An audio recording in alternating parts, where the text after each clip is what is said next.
नमस्कार, मैं हूं रत्ना और आप देख रहे हैं सी न्यूज भारत। वक्त हो चुका है मध्य प्रदेश छत्तीसगढ़ बुलेटिन का। इस बुलेटिन में हम बात करेंगे बालोद की, जहां जिला पंचायत सदस्य क्षेत्र क्रमांक 13 से चंद्रिका यशवंत गंजीर भाजपा प्रत्याशी के समर्थन में आए। साथ ही बात करेंगे इंदौर की, जहां कलयुगी बेटे ने पिता की संपत्ति को बेचकर विकलांग पिता को घर से बेघर कर दिया। ऐसी तमाम खबरों पर विस्तार से चर्चा करेंगे इस बुलेटिन में। जिला पंचायत सदस्य क्षेत्र क्रमांक 13 से चंद्रिका यशवंत गंजीर भाजपा प्रत्याशी के समर्थन में आए। वहीं हमारे क्षेत्र के लोकप्रिय सांसद भोजराज नाग ने दो पत्ती छाप के लिए प्रचार किया। चुनावी सभा कार्यक्रम आदरणीय सांसद भोजराज नाग के द्वारा दो पत्ती छाप मती चंद्रिका यशवंत गंजीर, झोपड़ी छाप मती तारा देवी ताम्रध्वज यादव के लिए जन समर्थन की अपील की। वहीं ग्राम दुबचेरा के समस्त मतदाताओं से साथ में मंडल अध्यक्ष कौशल साहू, ईशा प्रकाश साहू, नंदकिशोर शर्मा, नवनिर्वाचित नगर पंचायत अध्यक्ष प्रदीप साहू, सविता साहू, नीता साहू, डामेश्वरी साहू एवं क्षेत्र क्रमांक 21 से निर्विरोध जनपद सदस्य सुभद्रा, ईशा प्रकाश साहू, ललिता पीमन साहू, संतोष साहू और ग्राम के समस्त कार्यकर्ता गण और ग्रामवासी मौजूद रहे। छत्तीसगढ़ बालोद से सी न्यूज संवाददाता रमेश कुमार चेलक की रिपोर्ट। बैतूल जिले में संगठित रूप से अवैध मादक पदार्थों के विरुद्ध प्रभावी अभियान चलाया जा रहा है। पुलिस महानिदेशक मध्य प्रदेश के कैलाश मकवाना के नशे के विरुद्ध सख्ती से चलाए जा रहे अभियान के तारतम्य में पुलिस महानिरीक्षक नर्मदापुरम रेंज के मार्गदर्शन में पुलिस अधीक्षक बैतूल निश्चल एन झारिया के निर्देशानुसार विभिन्न थाना क्षेत्रों में विशेष टीमों का गठन कर कार्रवाई की गई। यह अभियान लगभग 1 माह से चल रहा था, जिसमें जिले के सभी वरिष्ठ अधिकारी शामिल थे। अब तक लगभग 1 करोड़ रुपए मूल्य का अवैध मादक पदार्थ जब्त किया जा चुका है। इस अभियान के तहत भारी मात्रा में अवैध अफीम की खेती एवं डोडा चूरा का पर्दाफाश कर लाखों रुपए मूल्य का मादक पदार्थ जब्त किया गया और आरोपी की गिरफ्तारी की गई है। बरामद माल में 44,340 अफीम के पौधे, कुल वजन 2,748 किलोग्राम, अनुमानित कीमत 35 लाख रुपए। पुलिस को सूचना मिली कि ग्राम धसेड़ में छतन उइकी के द्वारा अवैध रूप से अफीम की खेती की जा रही है। पुलिस अधीक्षक बैतूल के निर्देशन पर टीम गठित कर कार्रवाई की गई, जहां मौके पर आरोपी के खेत में 1 एकड़ में अवैध अफीम की खेती पाई गई। वहीं जब्त मादक पदार्थ 49 बैग अफीम के पौधे, कुल वजन 1,703 किलोग्राम, अनुमानित कीमत 30 लाख रुपए। आरोपियों को गिरफ्तार किया गया है। बैतूल पुलिस का यह अभियान आगे भी निरंतर जारी रहेगा। आम जनता से अपील है कि किसी भी संदिग्ध गतिविधि की सूचना तुरंत पुलिस को दें। बैतूल से सी न्यूज संवाददाता संदीप वायकर की रिपोर्ट। बागेश्वर धाम पर 19 फरवरी से कलश यात्रा के साथ बुंदेलखंड महाकुंभ का शुभारंभ हो गया है। बागेश्वर धाम गड़ा में 6वें बुंदेलखंड महाकुंभ का आयोजन 19 से 26 फरवरी तक किया जाना है। ये आयोजन एक ऐतिहासिक होने जा रहा है, जिसमें 23 फरवरी को भारत के यशस्वी प्रधानमंत्री नरेंद्र मोदी बागेश्वर धाम पर 100 बेड के बनने वाले कैंसर हॉस्पिटल का भूमि पूजन करेंगे और 26 फरवरी के महाशिवरात्रि के अवसर पर भारत की राष्ट्रपति द्रौपदी मुर्मू 251वें वधु को आशीर्वाद देने बागेश्वर धाम आएंगी, जिसकी तैयारियां व्यापक रूप से लगभग 100 एकड़ से ज्यादा जमीन पर चल रही हैं, जिसका निरीक्षण करने बुधवार की रात्रि 3:30 पर बागेश्वर महाराज मोटरसाइकिल से रात में बागेश्वर महाराज अपनी सुरक्षा कर्मी और शिष्य परिषद के साथ अचानक बागेश्वर धाम निवास से आयोजन स्थल की ओर निकल पड़े, जहां व्यवस्थाओं का कार्यक्रम स्थल में पहुंचकर कथा पंडाल का निरीक्षण किया। मंच पर मोदी जी और राष्ट्रपति जी बने रहे। ग्रीन रूम, भक्तों के बैठने की व्यवस्था, कथा पंडाल में आने और भक्तों के जाने के गेटों की व्यवस्था का निरीक्षण, सड़क के दूसरे किनारे पर बने हुए 18 पुराण की झोपड़ियां, कन्याओं के लगने वाले उपहार, मैदान में होने वाले वैवाहिक कार्यक्रम के मंडप, भक्तों को प्रसादी ग्रहण करने के लिए अन्नपूर्णा का कन्याओं के लिए तैयार होने वाले जर्मन डॉम सहित विभिन्न जगहों पर उन्होंने मोटरसाइकिल से पहुंचकर और पैदल चलकर निरीक्षण किया। साथ में मौजूद धाम समिति सदस्यों से उन्होंने कहा कि आने वाले लाखों श्रद्धालुओं को किसी भी प्रकार की असुविधा नहीं होनी चाहिए। छतरपुर मध्य प्रदेश से सी न्यूज संवाददाता कुलदीप सक्सेना की रिपोर्ट। मिलाई के स्मृति नगर चौकी क्षेत्र में बीती रात एक 17 वर्षीय किशोरी ने फांसी लगाकर आत्महत्या कर ली, जिसके बाद कई गंभीर खुलासे परिजनों ने किए हैं। किशोरी के परिजनों ने आरोप लगाया है कि पड़ोस में ही रहने वाले 20 वर्षीय युवक ने अपने अन्य साथियों के साथ मिलकर किशोरी के साथ अनाचार की घटना को अंजाम दिया है। किशोरी के परिजनों के मुताबिक रविवार को आरोपी युवक ने अपने अन्य साथियों के साथ मिलकर किशोरी का अश्लील वीडियो बनाकर उसे ब्लैकमेल करते हुए उसके साथ सामूहिक दुराचार किया, जिसके बाद मानसिक रूप से प्रताड़ित होकर किशोरी ने फांसी लगाकर आत्महत्या कर ली। वहीं मृतक किशोरी ने सुसाइड नोट भी लिखा है।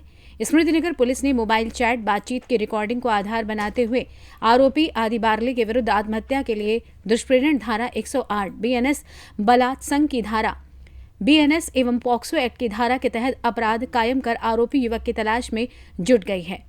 जानते हैं इस विषय में क्या कुछ कहना है सीएसपी भिलाई नगर सत्यप्रकाश तिवारी का।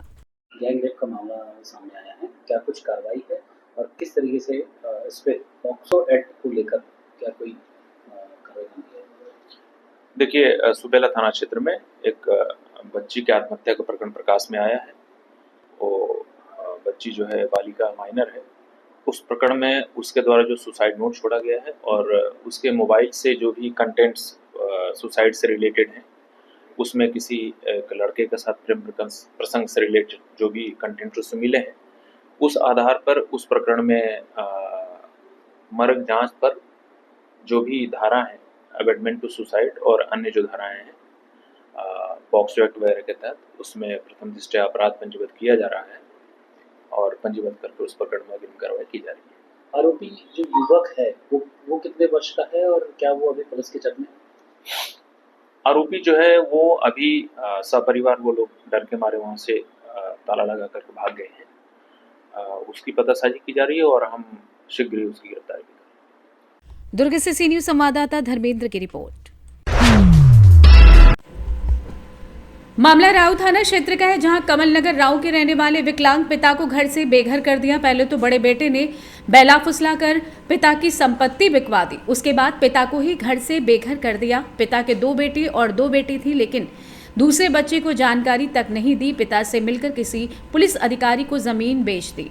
जमीन बेचने के पश्चात बुजुर्ग ने कहा कि मेरे पैसे खाते में डलवा देना, लेकिन जमीन खरीदने वाले ने बड़े बेटे से मिलकर सारे पैसे बड़े बेटे को दे दिए और दूसरे बेटे को भनक तक नहीं लगने दी। वहीं बेटी को भी इसकी भनक नहीं। उसके बाद विकलांग पिता दर दर भटक रहा है न्याय के लिए। अभी तक कोई न्याय नहीं मिल पाया है।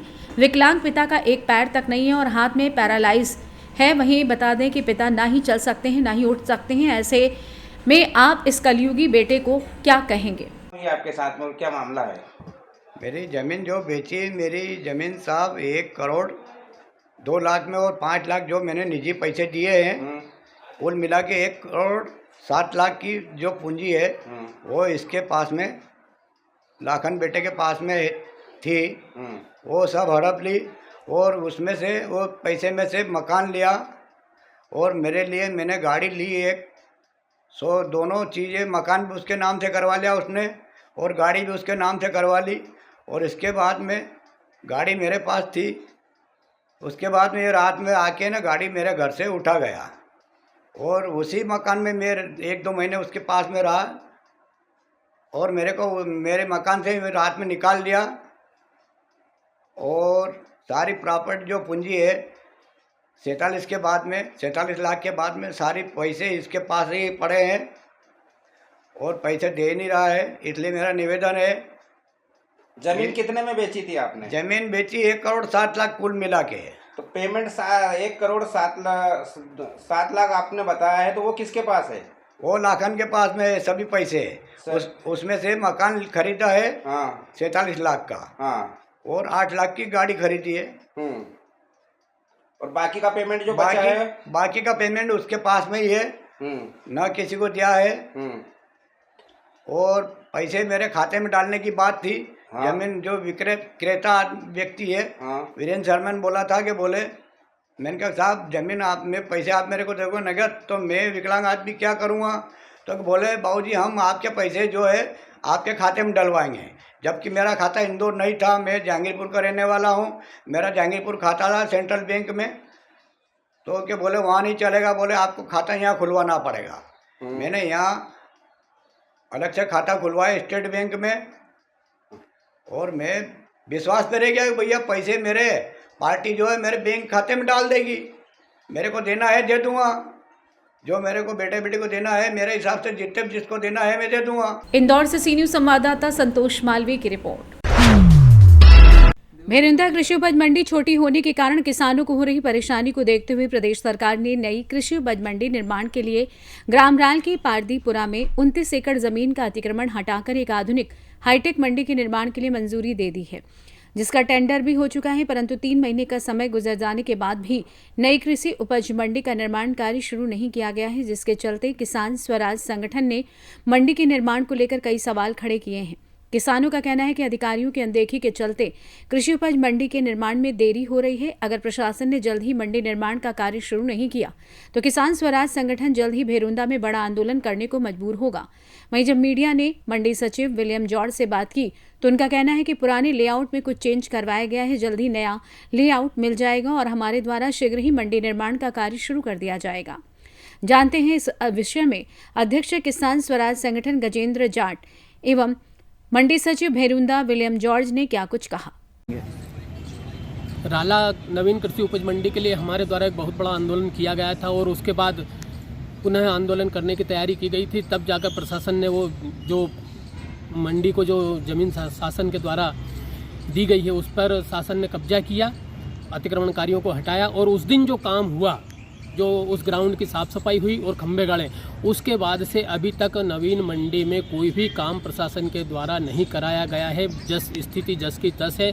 ऐसा लग रहा है कि प्रशासन और यहाँ के नेता इस मंडी का निर्माण कराना ही नहीं चाहते हैं। लगभग 2 माह हो गए हैं लेकिन अभी तक जरा सी भी कोई भी प्रगति नहीं हुई। हमारे द्वारा ठेकेदारों से मंडी प्रशासन से पूछने पर वह राजस्व पर आरोप लगा रहे हैं कि राजस्व वाले हमें डॉक्यूमेंट्स दे नहीं रहे हैं, नक्शा वगैरह दे नहीं रहे हैं। और राजस्व वालों से जानकारी लेने पर राजस्व वाले कह रहे हैं कि हमारे द्वारा सब कागज दे दिए लेकिन मंडी विभाग उस पर कोई कार्रवाई नहीं कर रहा है। ठेकेदार का कहना है कि हमें अभी तक कोई नक्शा नहीं मिला है। जिस प्रकार अगर जल्दी मंडी का कार्य शुरू नहीं होता तो किसान संगठन क्या करेगा? अगर जल्दी ही मंडी का निर्माण कार्य शुरू नहीं होता है तो किसान स्वराज संगठन पुनः एक बार फिर बड़ा आंदोलन और चक्का जाम करेगा, जिसकी समस्त जिम्मेदारी शासन प्रशासन की होगी। क्योंकि अभी 1 माह के बाद फिर किसानों की फसल आ जानी है, गेहूं चना आ जाना है, तो फिर पूरी नसरुल्लागंज में जाम लगेगा और नसरुल्लागंज मंडी में फिर वही अनियमितताएं होंगी। इसके लिए किसान संगठन अभी से तैयारी कर रहा है कि अगर निर्माण कार्य शुरू नहीं होता है तो किसान संगठन एक बहुत बड़ा आंदोलन करेगा। उसका अभी प्रक्रिया में है, स्थगित कुछ भी नहीं हुआ है। उसके लेआउट में थोड़ी सी प्रॉब्लम आ रही थी जो वर्षालय में है अभी, और 1-2 दिन में कंप्लीट होके आ जाएगा। प्रगति चल रही है उस कार्य पर। किसान संघ इस बात को लेकर लगातार सवाल कर रहा है कि आखिर इतना समय क्यों लग रहा है। उसमें पुराना लेआउट पुरानी मंडी में 2-3 साल पहले हुआ था, लेकिन उसको नई टेक्निक से नए तरीके से किया जा रहा है जो अभी प्रक्रिया में है। इसलिए 1-2 दिन के अंदर वो आ जाएगा और काम प्रॉपर चालू हो जाएगा। भेरुंदा से सी न्यूज संवाददाता संजय कलमोर की रिपोर्ट। फिलहाल इस बुलेटिन में बस इतना ही। देश और दुनिया की तमाम बड़ी खबरों के लिए देखते रहिए सी न्यूज भारत।